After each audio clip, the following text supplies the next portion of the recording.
Hello, and welcome to my comic of the week, which isn't actually a comic that came out this week because comics haven't come out this week yet. But this week is an awesome miniseries. It was by Jason Aaron and Simone Bianchi. Simon Bianchi? Simone? I don't know. He's French. Italian. He's Italian. So we'll just call him Bianchi if I reference him anymore. But awesome cover, awesome book. And before Thanos, I've known of Thanos forever, but this came out in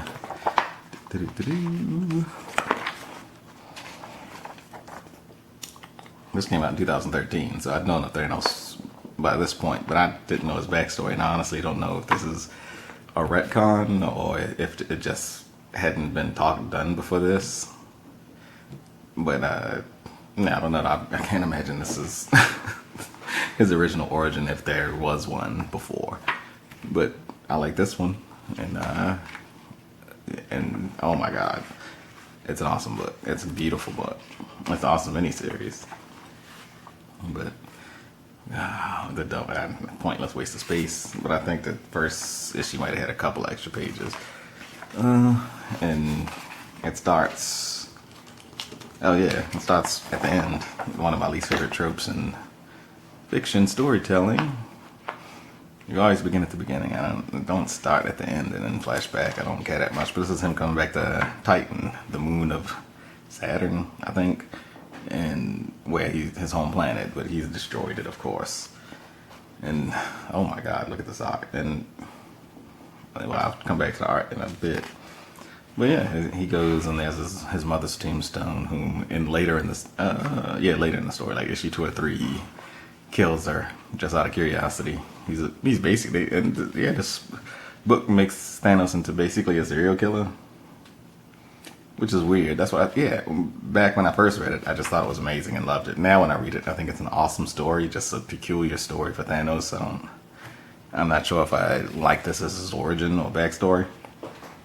But it shows him being born, but his father was a scientist and did some mutations in the womb. And then he comes out looking like that, like Thanos. And they give him to the mother, and she tries to kill him. Yeah, they show it over here. Yeah, she grabs the knife over here. She sees his baby, and she just instantly knows, well, this shit ain't right. And grabs a knife, tries to kill him. She's stopped and sedate her, and they put her into a mental institution. And they jump forward to him in, I guess, middle school age. And he's like an outcast. He's really smart. He's a genius. He was genetically engineered to be a genius. But he just stays to himself. I don't know how he got to be this old and never interacted with anybody. They shouldn't have jumped that far ahead. But somehow he spent the whole first 12 years of his life alone without friends. But then when they finally meet him, you think they're going to be mean to him. And he does too. He's like, hey, back off, buddy. But then they're nice to him. Because he's talented. He's drawn this decaying corpse of a lizard. But yeah, he can do basically everything. He's a genius. And and then it gets to stuff like petty stuff like this, like hey dad, I want some attention, and he doesn't give him attention. That's like, I don't know, it's not intriguing storytelling for Thanos. But for just like Jeffrey Dahmer, it would be cool. And that's actually like, then his like father beat him, an alcoholic and something. Or no, his mother might have beat him in a minute. He just had a fucked up kid in childhood. But anyway, Thanos is not Jeffrey Dahmer, so I don't understand why they would do that for him. Still, great story. He's visiting his mother in the insane asylum, and she's crying because, she's like, oh, you evil, and she knows what's going to happen. And we finally get our introduction. I think this is the first introduction, but they may have shown her earlier. No, yeah, this is the first one, when the little friend, who is like a recurrent, I think as the little girl, I've seen her in other stories. She's, spoiler alert, she's Death. She did it later, and look, and then you get to see, that's what he was drawing. I don't know why they cut back to that. Whoops. I don't know why they cut back to that. It's like out of context. They should have showed that. This panel should be back, like over here somewhere. Somehow they jumped all the way back here, and the kids are playing soccer, but the thing he was drawing is here. What happens? Yeah, he's like he's basically a punk as a kid. He's all nice and friendly, blah blah blah, and he tries to in class they have what do they call it? I don't know what they call it. Dissection. They have to dissect a lizard. It looks like an iguana, but it's an alien. It's not. And he can't. He just vomits and runs out the class. And then he sees her again. This is the first time they interact, I think.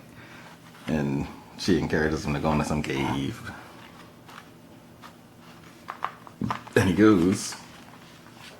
And what happens when he goes into the cave? He gets trapped. And he has to fight his way out. But when he's in there, he sees all these kids have been killed by the lizards. And this is the only part of the story that just made me scratch my head. Like, I didn't understand what the point of this was. I don't know if he's actually supposed to be the one that killed him. Because the lizard things, I like pretty chill. And then he's handling them later. I think it's in this issue right here. Yeah, they just don't do anything. They're lizards. And yeah, I think they did. Is that the first time they do it in this book? This. I'll get back to that in a second. I'll hold that page. And then, but he goes back to the cave and then kills all the lizards under her request. At this point in the story, you don't know that she doesn't exist. But yeah, if you know Thanos in the Marvel Universe, you know that he just talks to this chick sometimes. But yeah, that's the first issue. But now I'm going to talk about the art because the art is phenomenal, man. Simon Simone, I don't know, Bianchi is an incredible artist. He does this cool thing. I don't know if he does it later in the book, but where he has the outline of the character, but not nothing filled in. But it contrasts with this insanely beautifully painted. I don't know if he paints, drawn background, and it's just striking. The contrast is incredible, and he does it again in that last page I showed you. I think I missed it. At the bottom, yeah, right here. And it's just him bombing for her, and he's just all white, and she's the actual. It's stuff like that. And the coloring, I think and I'm gonna get another issue and show you, compare it to another issue. But this is insane. The art and the color is just perfect. At first, I didn't think that the line work and the colors like match like hair. It's a little too scratchy. In a couple of the faces, you see it like that. But usually, yeah, I mean, look at this. That's crazy. That's insane. But then the colorist on this issue was colors is Peruzzi, another Simon or Simone, who knows, is Peruzzi, and it's awesome. But then for the rest of the series, hold on. For the rest of the series, the colorist is this Evie or Ive Zvorsina. I don't know. And it does not look as good. I want to say, yeah, it's just a regular comic book art. Beautifully drawn, but regular. I like the art all the way through. That would be cool if I could find a splash page of Thanos. But I can't.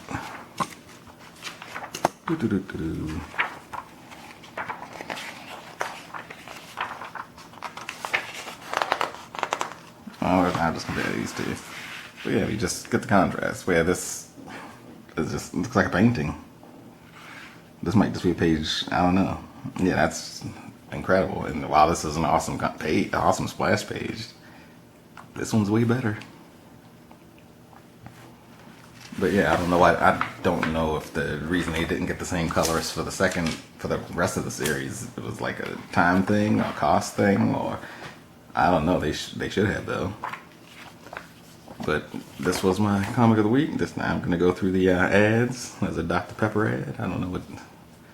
Captain America out of one. Oh, one of a kind. Oh, one. He's one. One of one. One of a kind. That's not rare. But another Dr. Pepper ad. Who cares about that? Man, Rise of the Technoverse. I didn't see that. I'm sure that was a adaptation of a comic that Marvel cartoons used to not be as good as the DC, but then they stepped up their game. I don't remember if this was one of the good ones. I don't know if this was before or after they started getting that shit together. I remember the Doctor Strange cartoon was like one of the first really good Marvel movies. It was really, not that many years in the first issue. Comic-Con San Diego, who cares? Who was there? Let's see who was there. Nobody. What did it say? Great battles. Well, we got some trading. We have a trading card ad. That's cool. I used to collect trading cards, but I don't have them anymore. I don't know what happened to them. But yeah, that's Thanos Rising. I think it should have been called Mad Titan because that plays into it pretty good. I'm gonna put this back and show you all of the covers. The first issue is the best. Oh, that's what I wanted. The writing is also good too, just like to read, to listen to. I was gonna read this page. All right, let's go. And like I said, yeah, Jason Aaron, he wrote this. He was one of my favorite comic book writers, and then he did like Original Sin and turned Thor into a woman and stopped being as good. But he knocked it out the park on this book, and I wanted to just read this page. It says, "With cosmic fire in his veins and the blood of 1,000,000 worlds dripping from his fingers, with all of infinity trembling before him, with death as ever his closest companion, Thanos the Destroyer has come home." Yes, yeah, that's how you start a fucking book. But that's the first issue. That's the second issue. They all have great covers. My light's in the way. Oh, that's my top light. Ugh, that sucks. Ugh. Issue 3. Is that 3? Yeah. All great covers. And Bianchi did the covers. Let's go here. There we go. And number 5. Incredible book, incredible art. I loved it. And yeah, and this was around the time Jim Starlin, I think, he's the guy who created Thanos, was doing like graphic novels. Like Thanos graphic novels. I never read any of those, but I wanted to. I just like the character. And since Jim Starlin's the guy who made him, I was curious about those. But that's all I got to say about that. Take it easy. Have a good one.